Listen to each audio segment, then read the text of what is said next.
Stand by. Roll sound, please. Turn over. 65, take 2. Action. The classic legend of the Headless Horseman meets the dark vision of director Tim Burton in Sleepy Hollow.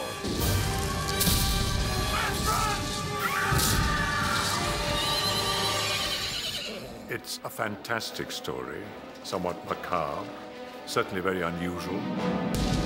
I've always wanted to do a fairy tale, and this is like one of our few American fairy tales. The Western Woods is a haunted place where brave men will not venture. It's a horror film, it's a love story, it's a funny comedy. A lot of times you don't know whether to laugh or whether you're scared to death. That's the type of movie that I used to like to watch all the time and actually made me want to make movies. For those people who may know the story of Sleepy Hollow, you don't. This is scary. And now, go behind the scenes to explore the filmmaking secrets of Sleepy Hollow. Meet the cast, live the legend, witness the stunts, and experience the state-of-the-art special effects. Murder! The horseman's killed again!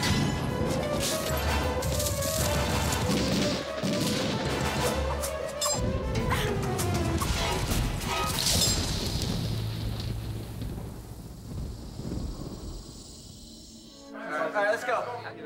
Director Tim Burton, who brought his unique imagination to such films as Beetlejuice, Batman, and Edward Scissorhands, travels back in time to tell the haunting legend of Sleepy Hollow. 3 persons have been murdered there with the head lopped off. It's one of the first American horror stories or folk tales, fairy tales. And like any good fairy tale, it's sort of part of your subconscious. I thought it was sort of creepy. I always remember hearing it, even from like nursery school, having it read to me.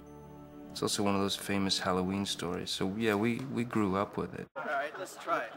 It had a good, healthy mix of excitement and slightly scary, but funny all at the same time. And I think that that's something that is always interesting, trying to mix all of those things together. So it's something that's a fun thing to try to do. And action.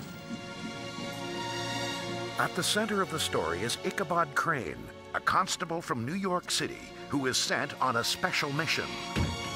First meet Ichabod, his superiors send him to Sleepy Hollow to investigate these murders. A lot of people are dying, and they're dying in a very particular way. They're having their heads cut off rather cleanly. Their heads were not found severed. Their heads were not found at all. The heads are gone. Taken by the Headless Horseman. He's a rational man. He doesn't believe in ghosts, and he thinks he's going to discover who's been cutting people's heads off, and it has to be somebody, and there has to be a good reason for it. The assassin is a man of flesh and blood, and I will discover him. Ichabod has all these ideas about experimental crime solving. He knows how to find blood with these special powders. This is most irregular, Constable. And doing an autopsy, which at the time was not widely accepted. You need to operate immediately. Operate? She's dead. When we say operate, we mean, of course, I will need the operating table. Ichabod, he's a character that lives basically inside of his head versus a character with no head. And that's probably the strongest appeal to the story for me, is that you always want to have 2 good adversaries. It's cut.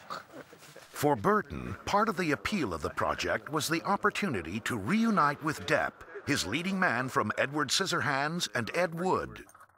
Johnny, he's just great. This is the 3rd time I've worked with him, and each time it's different, and I just enjoy his wanting to always do something different. And Johnny. The attacker rode Nazareth down, turned his horse, came back to clean the head. In playing Ichabod, Depp was inspired by films and actors of the past. I used to watch all kinds of horror films when I was a little kid. I loved them. I was obsessed with them. And I wanted to recreate that classic style of horror film acting. We must proceed by a process of elimination. I shall make a list of every man and woman in Sleepy Hollow.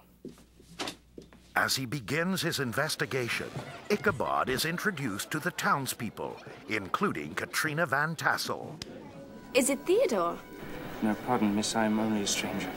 Then have a kiss on account.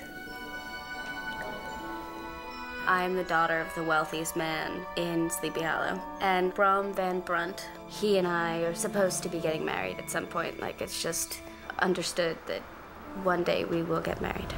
He's the main suitor for Katrina, and then Ichabod Crane comes in, and he steals her away from me. This is a departure from the book because Ichabod originally is a very ugly man. And we all know that Johnny Depp is, you know, not too bad looking. Oh, I should love the opera and theaters. To go dancing, is it wonderful? My character's very romantic, and I like to read romance novels, and I believe in witchcraft. You two believe that the Van Garretts were murdered by a headless horseman? Not everyone here believes it is the horseman. Good. Some say it is the witch of the Western Woods who has made a pact with Lucifer. In creating an overall look for the film, Burton brought his distinctive style to every detail. Can I have a paintbrush, too? I think Tim, first and foremost, is an artist. He has an artist's approach to every facet of the film. Everything within the frame is of great importance to him.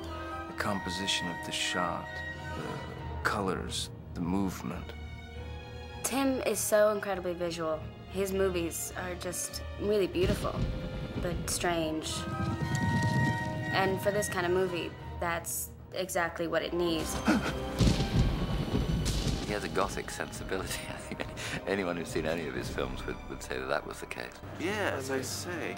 I think with Tim, it's a lot about design and the art of it and creating a world. And with Sleepy Hollow, we wanted to make something that was very romantic, but it's also very stylized because there's supernatural elements and there are horror elements. How often do I have to tell you there is no horseman? There never was a horseman. There never will be a horseman.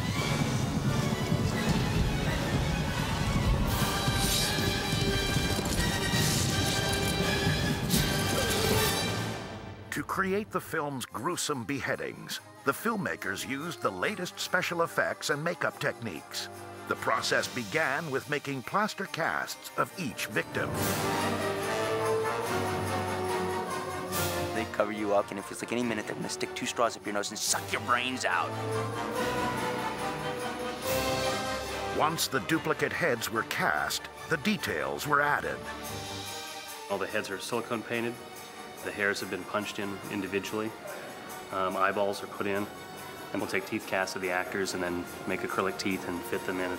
And each head will have this kind of gross muscle treatment with a spine, a throat, you know, skin. The guys came in from special effects and said, "Oh, have you seen your head yet? It's great, look." And we pulled it out of a box. Well, I talk about intimations of mortality, you know. I've seen my head in somebody's hand. For the actual decapitations, Burton added a distinctive touch. Tim wanted to see the head spin around. So we have a head and shoulders piece that we do the head neck spinning thing. And then we cut to a wide shot, and that's a full body that's all held together with electromagnets. And we basically flip a switch, and the knees will buckle first, then the ankles, and then the waist and the arms will fall down. So it'll have a very, very natural look.